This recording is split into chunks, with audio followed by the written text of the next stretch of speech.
Ciao a tutti e bentornati e benvenuti sul canale. Oggi, come avete letto da titolo, torno con uno dei primi video dell'anno con una dashcam.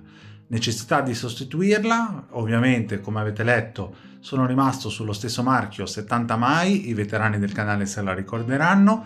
Volevo fare però una recensione leggermente più snella e veloce, quindi vi spiegherò adesso semplicemente come l'ho acquistata, a quanto, quando e quale modello, per poi farvi vedere solo la fase di montaggio senza commentare nulla. Vediamo se è un formato che vi può piacere, anche per non lasciarvi un video troppo lungo. Il modello in questione l'avevo messo ovviamente in descrizione, comunque lo potete vedere, è l'M310, eccola qui. E non l'ho ancora aperta, quindi adesso poi andrò ad aprire e quant'altro. Vi dico già cosa trovate dentro. Vabbè, la dashcam, i supporti di installazione, quindi autoadesivi o elettrostatici, il cavo di ricarica che è USB-C e la sua, diciamo, porta per l'accendisigari, il suo caricatore accendisigari, che però ho notato purtroppo rispetto ai modelli precedenti che è solo un ingresso, quindi nelle vecchie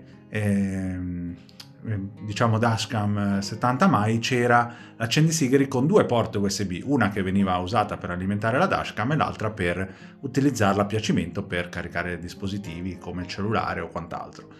Questa cosa forse è già un punto a sfavore, perché comunque avendo una porta sola non possiamo utilizzarla appunto per altri scopi. Nelle nuove auto ovviamente abbiamo magari più porte USB, però capisco che un modello non nuovissimo acquistato adesso con questa cosa qui potrebbe essere un problema. Comunque non mi pongo ovviamente altri dubbi.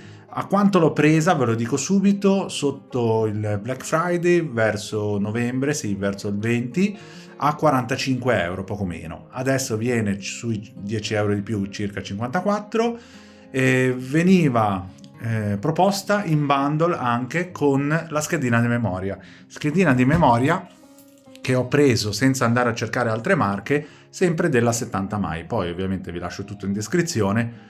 128 giga sui 23 euro, e capite bene che alla fin fine ce ne avanza questo spazio, però almeno si andrà a sovrascrivere e avremo sempre tutti i video a portata.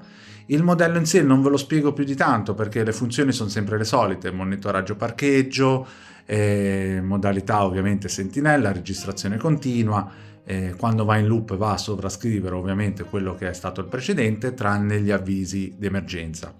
Se la volete in modalità parcheggio sempre continua, dovete comprare un altro adattatore per collegarla direttamente alla batteria, al limite vi lascio tutto in descrizione. Andiamo a vedere come si installa molto semplicemente. Io vi auguro un buon anno, essendo uno dei primi video del canale. Vi ringrazio per tutto il sostegno, perché comunque non porto spesso molti video, ma come sapete cerco di portarli più utili che mai. Arriveranno ovviamente altri contenuti anche di questo tipo, che sto già creando e pensando, quindi vi auguro ancora buon anno, ci vediamo alla prossima e come sempre buona tecnologia. Ciao!